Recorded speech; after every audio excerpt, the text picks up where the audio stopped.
Vamos lá, leitores! Alegria! Se você quiser saber mais sobre essa trama, assista esse vídeo para acalmar esse meu drama. Para acalmar esse meu drama, se inscreve aqui. Acalmar esse meu drama. Muito obrigada. Acalmar esse meu drama. É aqui que a gente lê.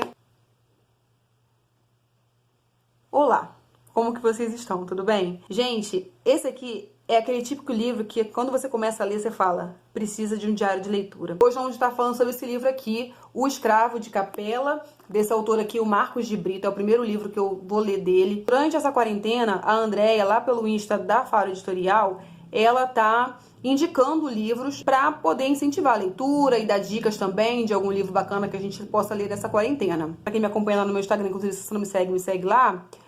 Sabe que eu não estou mais em quarentena, né? Estou aí trabalhando já. E eu tava até então protelando pra poder ler, né? Porque é daquele jeito, a gente só compra livro pra poder lotar a estante. Ler que é bom, a gente não lê. E aí, durante essa quarentena, como eu falei, a Andréia tá lá fazendo essas indicações e ela um dia indicou aqui O Escravo de Capela. Falei, tenho este livro, vou começar a ler, porque me instigou muito. Mas antes, né, pra gente não perder o nosso costume, vamos fazer o quê? Vamos se inscrever aqui no canal, não custa nada, meus queridos, não custa nada a gente apertar o botãozinho de se inscrever, tá? Me segue lá no Instagram, já falei, mas torno a repetir, me segue lá, por esse tapar, tudo mais. Voltando a falar aqui deste livro, já advirto vocês que este livro aqui contém cenas fortíssimas. Eu estava, acho que nas 10 primeiras páginas, talvez até menos, e eu já tava assim, tipo, horrorizada, eu já tava assim, num grau assim, que só pela graça. Primeiramente, a escrita do Marcos de Brito aqui, ela é fantástica. Como eu falei pra vocês, eu não conheci nenhuma obra dele, e comecei por este daqui, mas assim, gente, é muito maravilhosa. Ele te consegue... Hello! Ai, aí, claro, bandido. São Paulo. Porque ninguém me liga, só esses bandidos, enviados de Satanás. Voltando.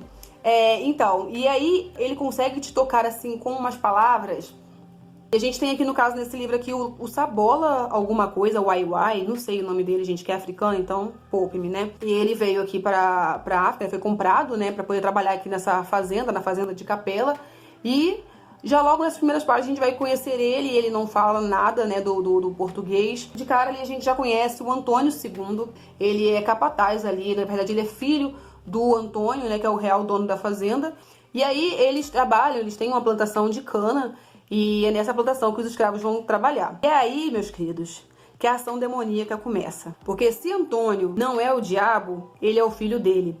Porque, cara, logo nas primeiras páginas, esse autor aqui já mostra para que ele veio. Sabola está lá nessa plantação aí, começando a trabalhar e tudo mais. E aí ele começou, como ele não sabia nada, ele não entendia muito bem ali o que eles estavam falando, na verdade nada do que eles estavam falando, ele começou a observar os outros negros, poder ele ver de fato o que era pra fazer e qual que seria a função dele ali. Ele vê os negros lá, tipo, trabalhando super duro, né, naquele canavial e tudo mais. E aí ele olhou assim pro rumo, assim, de onde as canas iam, e ele viu que, tipo, era muita cana. Então, assim, ele já via que o trabalho ia durar muito pra poder eles conseguirem dar conta de tudo aquilo ali.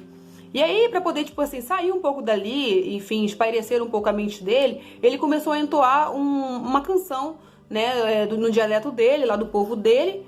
E esse Antônio, filhote de Satanás, viu aquela cena ali, como se o cara estivesse, assim, cometendo um crime, pegou e simplesmente pegou e deu uma chibatada nele. Gente, esse material aí dessa chibatada, acho que é tipo uma corda, assim, que tem 5 pontas.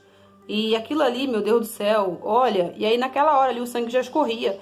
E o Sabola, tipo assim, ficou sem entender o que estava acontecendo, porque que ele recebeu aquele castigo ali, sendo que ele só entoou uma canção. Mas era assim que o Antônio, ele mostrava que a pessoa não podia estar fazendo aquilo ali. Na verdade, ele era conhecido pela essa atitude dele mesmo violenta, sabe? Tipo, ele não pegava um negro e só batia. Ele queria espancar, tipo, quase até que a morte, né? A gente já fica sabendo ali que outros negros já não aguentaram essa violência toda dele. E até o próprio Jonas, que foi o que domesticou ele, na verdade ensinou ele o que ele sabe hoje, ficou assustado e alarmado, assim, por aquilo ali, porque com medo de perder mão de obra. E aí ele ordenou pros negros poder levar ele. Só que falou assim, pra levar, os negros já estavam indo o quê? Pra senzala, porque o cara tava quase morto, ele quase acabou com a vida do cara.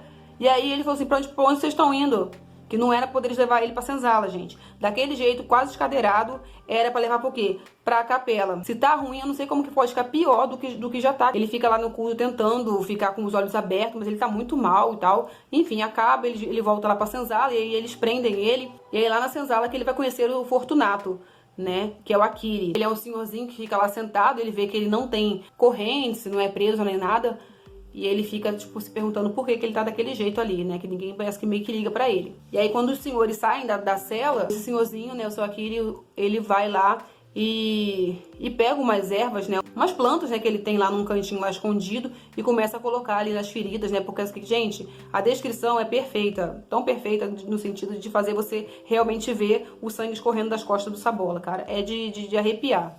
E aí ele arruma lá tudinho e pra poder ele passar a noite, né, naquilo ali. De manhã, quando o Sabola acorda, que na verdade eles são acordados, né, pelos senhores lá, super cedo, o seu Akiri, né, o Fortunato, eu tô falando os dois nomes, mas assim, quando eles chegavam lá, uma das coisas que acontecia é de eles trocarem o nome. Então, o verdadeiro nome desse senhor era Akiri, se eu não me engano, Akiri. E aí, de manhã, o seu Akiri tá vendo lá, tipo assim, ele prestando atenção no como que vai ser a feição do Sabola, né, olhar pros feitores, tipo assim, com medo, né, mas não, o Sabola, tipo assim, fica com um olhar assim de vingança mesmo, sabe? Ele não quer se abaixar, ele não quer se render àquilo. E aquilo ali chamou muita atenção desse senhor, porque ele via muitos negros passarem por aquilo e, tipo assim, ficar super temerosos e aquilo ali ser um motivo para poder eles abaixarem a cabeça e fazer tudo que os senhores estão pedindo. E ele vê que o Sabola não é daquele jeito. E nessa senzala, o Sabola vai ficar sabendo o porquê, né? Todo um pouquinho mais da história aí desse senhor e vai ver por que ele não anda. É um relato também, assim, cruelíssimo,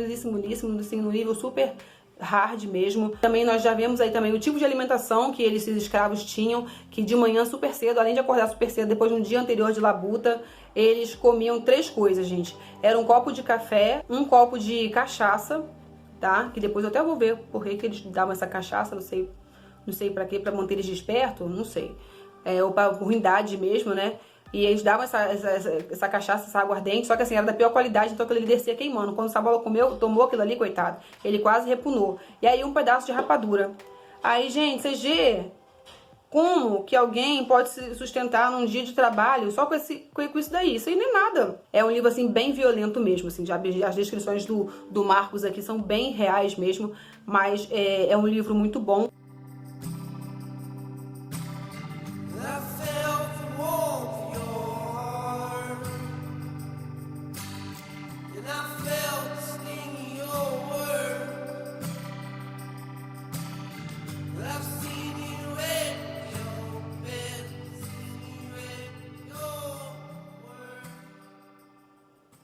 Estou ainda com cara de sono, porque acabei de acordar.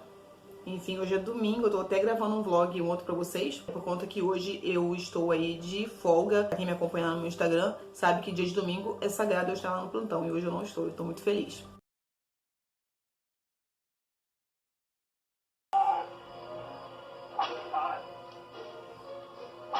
Você vai aprender a não se aproveitar mais das moças de família, seu escravo imundo. Eu acho que ele já aprendeu. Não mandei parar. Já perdi a conta das chibatadas. Ele não vai aguentar. E depois nós vamos perder um braço na vendeira. Se aí morrer, pouco me importa. Continua. Ai! Ah! Ah!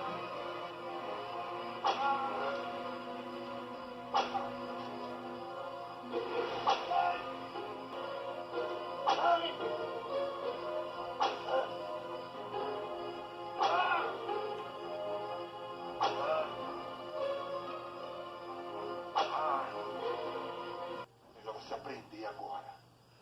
Porque se não aprender, não vai viver muito. O que eu aprendi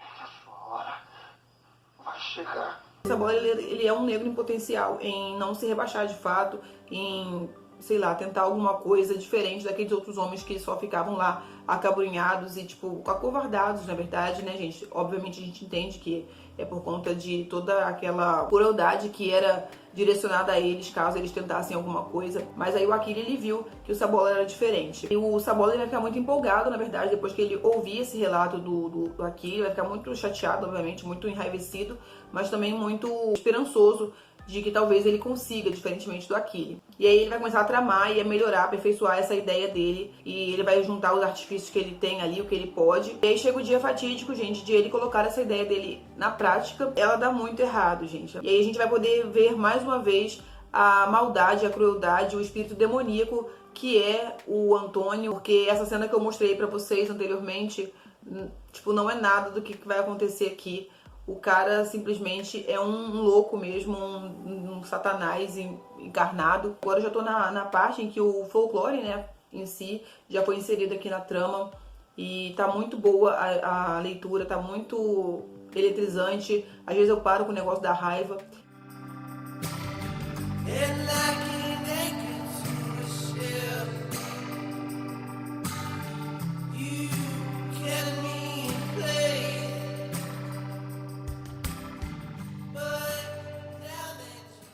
Meus queridos, em nome de Jeová, finalizei o livro. Foi um livro que eu tive choro, que eu tive riso, que eu me apaixonei, que eu me deu ranço, deu raiva. Sério, gente, Antônio é o meu pior vilão de todo o universo. Esse aqui é o braço direito do Satanás, com certeza. Como a gente já fica sabendo aqui, esse livro aqui ele vai se desenvolver sim aí no tema folclórico aqui do Brasil, mais especificamente de um personagem que é muito conhecido, principalmente se você assistiu o Sítio do Pica-Pau Amarelo. Então aqui tem um personagem X aqui que ele vai aí tomar a sua forma. E eu gostei muito porque o Marcos de Brito, ele trouxe esse personagem à existência de uma maneira assim muito horripilante e muito bem construída, porque sim, dá a entender que é uma história muito crível. Então isso tornou a trama muito mais interessante. Parece que de fato aquilo ali aconteceu e você fica, meu Deus do céu. A gente vai ter acesso aí, como eu já falei anteriormente, a esse lado trágico aí que teve aí dos negros aqui no Brasil. E não só no Brasil, mas em outros lugares também. Mas esse livro aqui mais especificamente no Brasil. Então o quanto que aqueles negros sofreram, o quanto que aqueles negros eram reduzidos a nada. E hoje a gente tá aí nesse dia 13, né, de maio, o marco, né, para essa liberdade desses negros. Mas hoje em dia a gente sabe, né, e tem muitas linhas que defendem assim, que não gostam, na verdade, desse dia, né, de falar que teve essa questão da Lei Áurea, por conta de os negros que foram libertados, eles não tinham subsídios, né, eles não tinham um amparo social para estar sendo inseridos, de fato, na sociedade de uma maneira, assim, humana, de fato. Aqui a gente vê esse sofrimento, permeia na questão da vingança. É um livro muito cruel, gente, extremamente cruel. As primeiras páginas, o decorrer, o fim, é tudo muito cruel. Então, assim, vocês vão com a questão do estômago preparado, vai ter essa questão, como eu falei, folclórica, vai ter essa questão histórica e muito bem embasada, muito bem construída, coisa que eu não vi em nenhuma aula de história na escola, como que esse Marcos de Brito que ele conseguiu tratar aí esse sofrimento, essa carnificina presente nessas épocas aí de escravidão, tão bem escrito como teve nesse livro aqui. Não só o Antônio, mas a gente vê também a questão do aspecto social e em como que as pessoas, elas permitiam, sabe? E queriam ver o sofrimento de um escravo ali sendo açoitado ali no Pelourinho, no meio de uma grande festa ali, o cara sendo açoitado. E então você vê que são um bando de mentecaptos, um bando de diabos, entendeu? Presentes naquela época ali, de fato sádicos, porque viam o sofrimento alheio, mas não faziam nada, pelo contrário, eles se festejavam. O tanto é que eles minorizavam o negro, o tanto é que o negro não era nada, era escória, era algo assim descartável. Então só mesmo usado para essa questão de trabalho, para essa questão de, enfim, de escravidão mesmo. Todo escravo que chegava ali tinha o nome modificado. A questão também de eles não poderem falar o dialeto deles. Então, assim, eles reduziam a pessoa, eles tiravam a individualidade do negro. O abuso psicológico era tão grande que o negro, ele, tipo assim, ele só se via naquele jeito. Ele só se via como um escravo que tinha que trabalhar, que tinha que fazer render, que, enfim, aquele lá, ele não podia fazer nada por causa que ele ia ter chibatada. Os caras não tinham dó, cara, não tinha dó. Viu o couro do cara sangrando, mas estavam lá. Então, assim, gente, são cenas muito fortes de indignar, de dar raiva. E sabendo tudo, assim, daquela minha questão histórica também, por causa que eu sou descendente, sou negra, tenho minha mãe que é negra, a minha avó, enfim, tinha parentes negros. Então foi muito fácil eu me visualizar nessas páginas e visualizar toda a minha ascendência nesse livro aqui, nessa trama. Então, se vocês não conheciam essa história aqui, O Escravo de Capela, mais uma literatura nacional, mais um autor de ponta mesmo, que vale muito a pena vocês conferirem, pra vocês saberem um pouquinho mais da história do Brasil, essa questão folclórica também que eu achei muito bacana, é muito bom, vale muito a pena e eu super indico pra vocês.